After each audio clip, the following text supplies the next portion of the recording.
Indonesia. Dengan ini menyatakan kemerdekaan Indonesia. Itulah dia, siapa lagi kalau bukan Soekarno. Lantang, berani, memproklamasikan kemerdekaan Indonesia. Atas jasa besarnya, ia lalu ditunjuk sebagai presiden pertama Republik ini. Tapi coba tebak, apa perintah pertamanya sebagai presiden baru saat itu? Membentuk tentara? Membangun sekolah-sekolah? Bukan. Perintah pertamanya adalah memesan 50 tusuk sate dari pedagang di pinggir jalan, lalu memakannya dengan duduk di pinggir selokan. Itulah dia, Soekarno, bapak pendiri bangsa kita. Jangan lupakan bahwa ia tetaplah orang biasa, sama seperti kita semua. Jika mendengar namanya, kita bisa membayangkan sosok pejuang yang gagah dan berwibawa. Namun, ketika kecil, Soekarno bukanlah sosok yang kuat. Hidupnya hampir tak terselamatkan, menderita karena sakit-sakitan. Sampai-sampai ayahnya mengganti namanya dari Kusno menjadi Karno.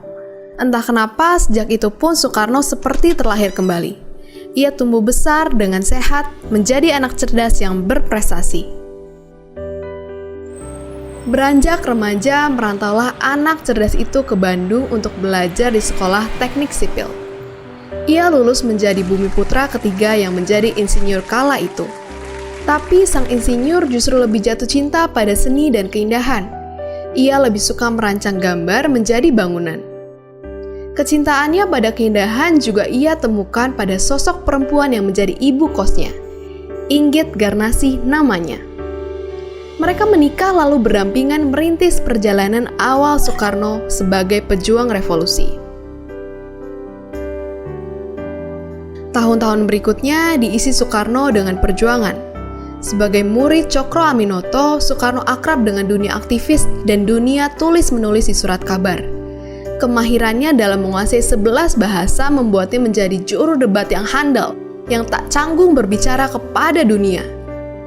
Ia lalu mendirikan partai menggalang kekuatan rakyat hingga ditangkap karena dianggap memberontak dan dijebloskan ke penjara berkali-kali.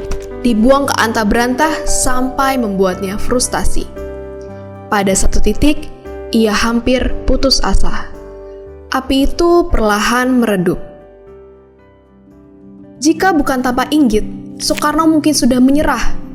Tapi tidak. Dengan dukungan sang istri yang rajin mengirimkan surat dari kerabat dan rekan perjuangan, api itu kembali menyala. Dalam pengap kurungan penjara, ia menuliskan pemikirannya dalam pidato pembelaan. Indonesia Menggugat judulnya. Pidato yang mampu menggerakkan jiwa dan raga rakyat Indonesia, membakar api revolusi yang lebih kuat dari 1000 bedil milik serdadu bersenjata lengkap. Maka ketika orang-orang mencari sosok nomor 1 simbol perlawanan, sang putra Fajar hadir sebagai jawaban.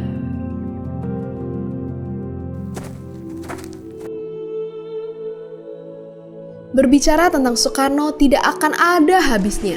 Dialah proklamator yang dipuja, meski sosoknya juga tak jarang dihujat.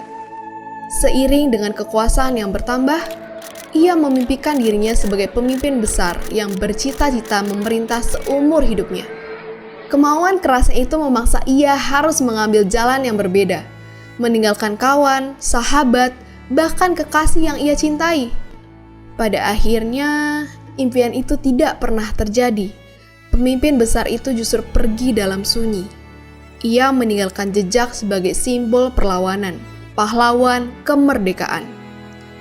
Ia sosok yang wajahnya akan selalu melekat pada dinding-dinding rumah. Dan tentu saja, hati kita semua.